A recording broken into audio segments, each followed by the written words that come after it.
ನಿಮ್ಮೆಲ್ಲರಿಗೂ ಕೂಡ ನಿಮ್ಮದೇ ಆಗಿರ್ತಕ್ಕಂಥ ಯೂಟ್ಯೂಬ್ ಚಾನಲ್ ಸ್ಟಡಿ ವಿತ್ ಪರಶುರಾಮ್ಗೆ ಸ್ವಾಗತ ಅಂತ ಹೇಳ್ತಾ ಇಂದಿನ ವಿಡಿಯೋದಲ್ಲಿ ನಾನು SSLC ವಿಜ್ಞಾನ FA 4 ಪರೀಕ್ಷೆ ಪ್ರಶ್ನೆ ಪತ್ರಿಕೆಯನ್ನು ನೋಡೋಣ. ತುಂಬ ಮೋಸ್ಟ್ ಇಂಪಾರ್ಟೆಂಟ್ ಆಗಿರ್ತಕ್ಕಂಥ ಪ್ರಶ್ನೆ ಪತ್ರಿಕೆ. ಆಲ್ರೆಡಿ ಒಂದು ಸೆಟ್ ಕ್ವಶನ್ ಪೇಪರನ್ನು ನಾನು ಹಾಕಿದ್ದೀನಿ. ಸೊ ಇನ್ನೊಂದು ಕ್ವಶನ್ ಪೇಪರನ್ನು ನಮ್ಮ ವ್ಯೂವರ್ಸ್ ರಿಕ್ವೆಸ್ಟ್ಗಳ ಮೇಲೆಗೆ ಹಾಕ್ತಾ ಇದ್ದೀನಿ. ಇಂಪಾರ್ಟೆಂಟ್ ಇದ್ದಾವೆ, ಇಲ್ಲಿಂದ ಕ್ವಶನ್ಸ್ಗಳು ಮಾತ್ರ ಖಂಡಿತವಾಗಿ ನಿಮಗೆ ರಿಪೀಟ್ ಆಗ್ತದೆ ಅಂತ ಹೇಳ್ತಾ ವಿಡಿಯೋನ ಶುರು ಮಾಡ್ತೀನಿ.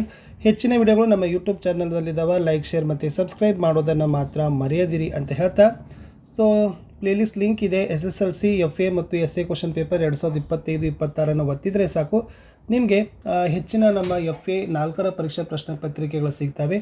ಸ್ವಲ್ಪ ನೀವು ಅಲ್ಲಿ ಏನು ಮಾಡಬೇಕು, ಸರ್ಚ್ ಮಾಡಬೇಕು. ಫಸ್ಟ್ ಮಲ್ಟಿಪಲ್ ಚಾಯ್ಸ್ ಕ್ವಶನ್ 2 ಇತ್ತು. ಮೊದಲೇ ಕೊಟ್ಟಿದ್ದರು, ಕಣ್ಣು ಪಾಪೆಯ ಗಾತ್ರವನ್ನು ನಿಯಂತ್ರಿಸೋ ಭಾಗ ಯಾವುದು ಅಂತ ಕೇಳಿದ್ದಾರೆ. A iris, B cornea, C retina, D ಜಲರಸ ಧಾತು. ಸೊ ಕಣ್ಣು ಪಾಪೆಯ ಗಾತ್ರವನ್ನು ನಿಯಂತ್ರಣ ಮಾಡ್ತಕ್ಕಂಥ ಕಣ್ಣಿನ ಭಾಗವೇ ಐರಿಸ್ ಅನ್ನೋದು ಉತ್ತರ. ಎರಡನೇದು, ಈಥಿನನ ಅಣುಸೂತ್ರ ಏನು ಅಂತ ಕೇಳಿದ್ದಾರೆ. A C2H4, B CH4, C C3H6, D C2H2. So ethyne ಅನ್ನೋದು C2H2 ಅಂತಕ್ಕಂಥದ್ದು ಬರ್ತದೆ. ಇದು ಮೋಸ್ಟ್ ಇಂಪಾರ್ಟೆಂಟ್ ಆಗಿರ್ತಕ್ಕಂಥ ಪ್ರಶ್ನೆ ಇತ್ತು. ಇನ್ನು 1 ಅಂಕದ 2 ಪ್ರಶ್ನೆ ಇದ್ದಾವೆ. DNA ಅನ್ನು ವಿಸ್ತರಿಸಿ ಬರೀರಿ. ಭಾಳ ಸರಿ ಕೇಳಿದ್ದಾರೆ. ಡಿಆಕ್ಸಿ ರೈಬೋನ್ಯೂಕ್ಲಿಕ್ ಆಮ್ಲ ಅಂತಕ್ಕಂಥದ್ದನ್ನು ಕರೀತಾರೆ, ಅಥವಾ ಡಿಆಕ್ಸಿ ರೈಬೋನ್ಯೂಕ್ಲಿಕ್ ಆ್ಯಸಿಡ್ ಅಂತಲೂ ಕೂಡ ಹೇಳ್ತಾರೆ. ಇನ್ನು ಜೈವಿಕ ವಿಘಟನೆಗೆ ಉದಾಹರಣೆ ಕೊಡಿ ಅಂತ ಕೇಳಿದ್ದಾರೆ. ಸೊ ಸಸ್ಯಗಳು, ಪ್ರಾಣಿಗಳು ಮತ್ತು ಸೂಕ್ಷ್ಮಾಣುಜೀವಿಗಳು ಇವೆಲ್ಲವುಗಳು ಕೂಡ ನಾವೇನು ಹೇಳ್ಬೋದಪ್ಪ ಅಂದರೆ ಜೈವಿಕ ವಿಘಟನೆಗಳಿಗೆ ಉದಾಹರಣೆಗಳು ಅಂತ ಬರೀಬೋದು. ಇನ್ನು 2 ಅಂಕದ ಪ್ರಶ್ನೆ 3 ಇದ್ದಾವೆ. ವೆರಿ ಮೋಸ್ಟ್ ರಿಪೀಟೆಡ್ ಕ್ವಶನ್, ಸಾಬೂನುಗಳು ಸ್ವಚ್ಛಗೊಳಿಸುವ ಪ್ರಕ್ರಿಯೆಯನ್ನು ವಿವರಿಸಿರಿ. ಇದನ್ನು ನೀವು ಚೆನ್ನಾಗಿ ಪ್ರಿಪೇರ್ ಮಾಡ್ಕೊಂಡು ಹೋಗಬೇಕು. FAಗಳಲ್ಲಿ, ಪ್ರಿಪ್ರೇಟರಿಗಳಲ್ಲಿ, ಆ್ಯನ್ಯುವಲ್ಗಳಲ್ಲಿನೂ ಕೂಡ ಕೇಳತಕ್ಕಂಥ ಮೋಸ್ಟ್ ಇಂಪಾರ್ಟೆಂಟ್ ಪ್ರಶ್ನೆ. ಎಸ್, ಕೊಳೆಯು ತೈಲಯುಕ್ತ ಸ್ವಭಾವದಿಂದ ಕೂಡಿರ್ತದೆ. ಸಾಬೂನಿನ ಅಣುಗಳು ಉದ್ದ ಸರಪಳಿಯ ಕಾರ್ಬಾಕ್ಸಿಲಿಕ್ ಆಮ್ಲಗಳ ಸೋಡಿಯಂ ಅಥವಾ ಪೊಟ್ಯಾಸಿಯಂ ಲವಣಗಳು ಆಗಿದ್ದಾವೆ. ಸಾಬೂನಿನ ಅಣುಗಳಲ್ಲಿ 2 ತುದಿಗಳಿವೆ, ಅಯಾನಿಕ್ ತುದಿ ಮತ್ತು ಕಾರ್ಬನ್ ಸರಪಳಿ. ಅಯಾನಿಕ್ ತುದಿ ನೀರಿನೊಂದಿಗೆ ವರ್ತಿಸಿದರೆ ಕಾರ್ಬನ್ ಸರಪಳಿ ಎಣ್ಣೆಯೊಂದಿಗೆ ವರ್ತಿಸ್ತದೆ. ಹೀಗಾಗಿ ಸಾಬೂನಿನ ಅಣುಗಳು ಮಿಸೈಲ್ಗಳೆಂಬ ರಚನೆಯನ್ನು ಉಂಟು ಮಾಡ್ತದೆ. ಈ ಸಾಬೂನಿನ ಅಣುಗಳ ಹೈಡ್ರೋಕಾರ್ಬನ್ ತುದಿ ಎಣ್ಣೆಯ ಹನಿಯ ಕಡೆಗೆ ಇರ್ತದೆ ಹಾಗೂ ಅಯಾನಿಕ್ ತುದಿಯು ಹೊರಮುಖವಾಗಿರ್ತದೆ. ಇದು ನೀರಿನಲ್ಲಿ ಎಮಲ್ಷನನ್ನು ಉಂಟು ಮಾಡ್ತದೆ. ಹೀಗಾಗಿ ಸಾಬೂನಿನ ಮಿಸೈಲ್ ನೀರಿನಲ್ಲಿ ಕೊಳೆಯನ್ನು ಕಿತ್ತು ತೆಗೆಯಲು ಸಹಾಯ ಮಾಡ್ತದೆ ಅಂತಕ್ಕಂಥನಿತ್ತು. ಇದನ್ನು ಚೆನ್ನಾಗಿ ನೀವೇನು ಮಾಡಬೇಕಪ್ಪ ಅಂದರೆ ಪ್ರಿಪೇರ್ ಮಾಡಬೇಕು. ಮುಂದಿನ ಮೋಸ್ಟ್ ಇಂಪಾರ್ಟೆಂಟ್ ಪ್ರಶ್ನೆ, ಅನುವಂಶೀಯತೆಯ ನಿಯಮಗಳನ್ನು ಕೇಳಿದ್ದಾರೆ. ಇಲ್ಲಿ ನಿಮಗೆ ಏಕತಳೀಕರಣ, ದ್ವಿತಳೀಕರಣ ಅಥವಾ ಪೀನೆಟ್ ಚಕ್ಕರ್ ಬೋರ್ಡ್ ಅಂತಲೂ ಕೂಡ ಕರಿಬೋದು.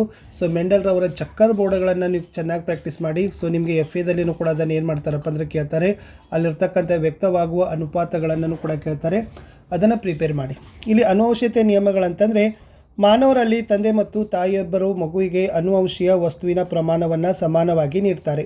ಅಂದರೆ ಪ್ರತಿ ವಿಶಿಷ್ಟ ಗುಣ ತಂದೆಯ ಮತ್ತು ತಾಯಿಯ DNAಗಳಿಂದ ಪ್ರಭಾವಿತವಾಗ್ತದೆ.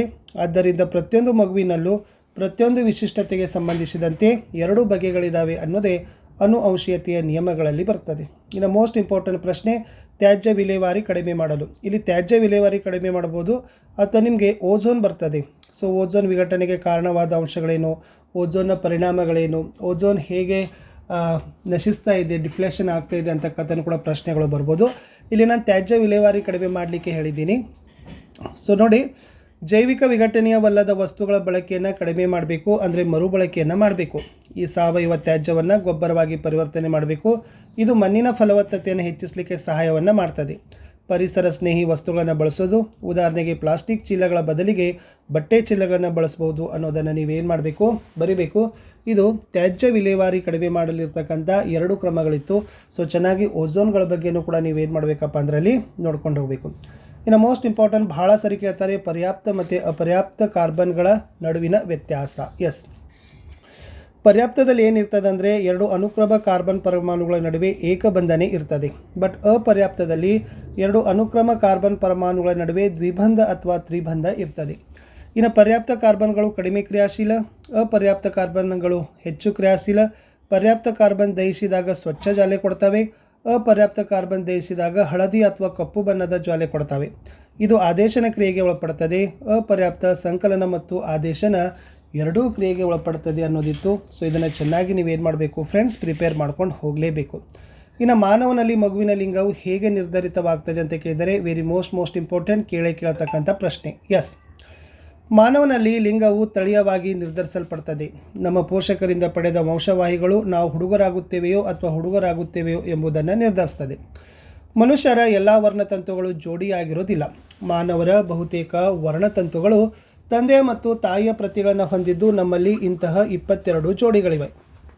ಆದರೆ ಲಿಂಗ ವರ್ಣತಂತುಗಳೆಂದು ಕರೆಯಲ್ಪಡುವ ಒಂದು ಜೋಡಿ ಬೆಸ ಆಗಿದ್ದು ಯಾವಾಗ ಪರಿಪೂರ್ಣ ಜೋಡಿ ಆಗಿಲ್ಲ. ಮಹಿಳೆಯರಲ್ಲಿ ಲಿಂಗ ವರ್ಣತಂತುಗಳ ಪರಿಪೂರ್ಣ ಜೋಡಿ XX ಕಂಡುಬರ್ತದೆ. ಪುರುಷರಲ್ಲಿ ಹೊಂದಿಕೆಯಾಗದ ಜೋಡಿ XY ಇದ್ದು ಇದರಲ್ಲಿ X ಸಾಮಾನ್ಯ ಗಾತ್ರವಾಗಿದ್ದು Y ಚಿಕ್ಕದಾಗಿದೆ. ಆದ್ದರಿಂದ ಮಹಿಳೆಯರ XX, ಪುರುಷರು XY ಆಗಿದ್ದಾರೆ.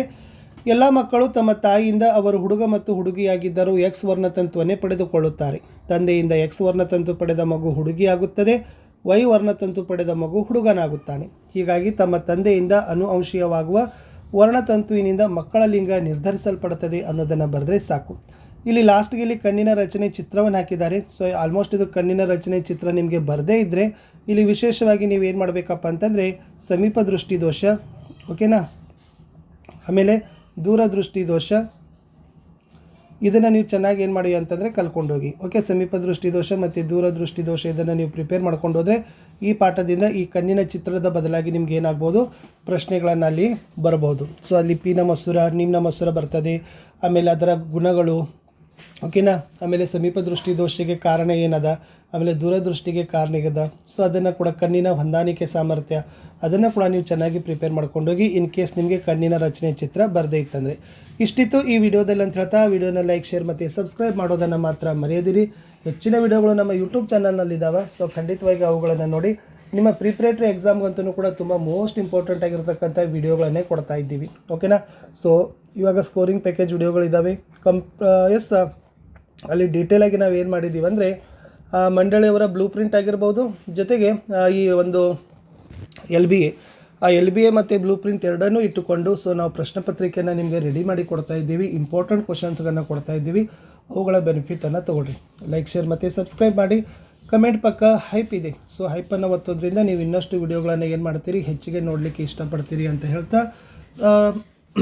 ಈ ಪಾಸಿಂಗ್ ಪ್ಯಾಕೇಜು, ಸ್ಕೋರಿಂಗ್ ಪ್ಯಾಕೇಜ್ಗಳೆಲ್ಲ SSLC 2025-26 model question paper key answers ಅಂತಕ್ಕಂಥ ಪ್ಲೇಲಿಸ್ಟ್ ಲಿಂಕಲ್ಲಿದ್ದಾವೆ. ಸೊ ಅಲ್ಲಿ ನೀವು ಹೋಗಿ ಅವುಗಳನ್ನು ಏನು ಮಾಡಿ ನೋಡಿ.